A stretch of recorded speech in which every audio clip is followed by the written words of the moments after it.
관람차는 정전이 되더라도 안에 사람이 있으면 그 무게로 인해 천천히 회전해 지상에 내려오도록 설계되어 있다고 소타 씨가 설명해 주었다. 다이지는 어떻게 되었냐고 묻자 소타 씨는 또 놓쳤다고 말하고 씁쓸하게 웃었다. 제트코스터에서 함께 떨어진 후 땅바닥에서 다이진을 제압했는데 움직이기 시작한 관람차에 내가 매달리는 것을 발견하고 서둘러 달려왔다고 한다. 미안하다는 내게 그는 내가 사과할 이유는 하나도 없다며 웃고 다음에는 꼭 잡겠다고 자신만만하게 말했다. 스즈메, 불어오는 밤바람에 슬쩍 목소리를 실어 소타 씨가 조용히 말했다. 아까 뒷문 안에서 뭘 봤어? 아. 꿈에서 깬 뒤처럼 기억이 급속히 옅어지고 있음을 깨달았다. 아주 눈부신 밤하늘과 초원. 그거 저 세상인데, 소타 씨가 놀란 목소리로 말했다. 내게는 저 세상이 보이는구나. 저 세상? 이 세상의 이면. 미미즈가 사는 곳, 모든 시간이 동시에 존재하는 곳. 모든 시간이 동시에 존재하는 곳, 순간 머릿속 저 아주 깊은 곳에서 뭔가가 딱 잡히는 듯한 감각이 들었다.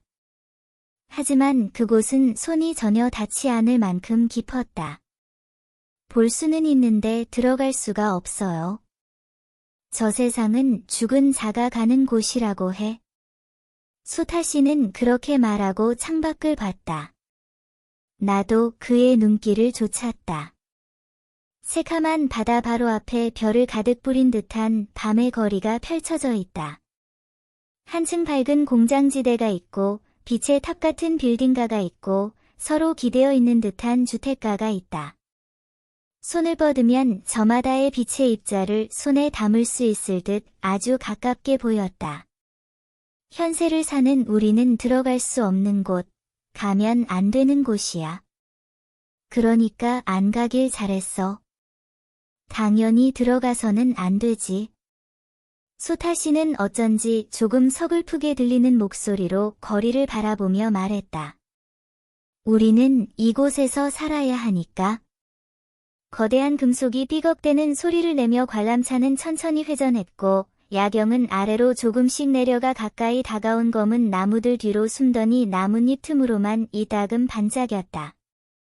그 빛의 마지막 입자가 사라질 때까지 우리는 가만히 창밖을 바라봤다. 소울 스토리타임을 시청해주셔서 감사합니다. 오늘의 이야기가 마음에 드셨다면 좋아요와 구독을 눌러주세요. 매주 별표 월요일, 수요일, 목요일, 토요일 별표의 새로운 이야기로 찾아뵙겠습니다. 다음 이야기까지 행복한 시간 보내세요. 그럼 안녕.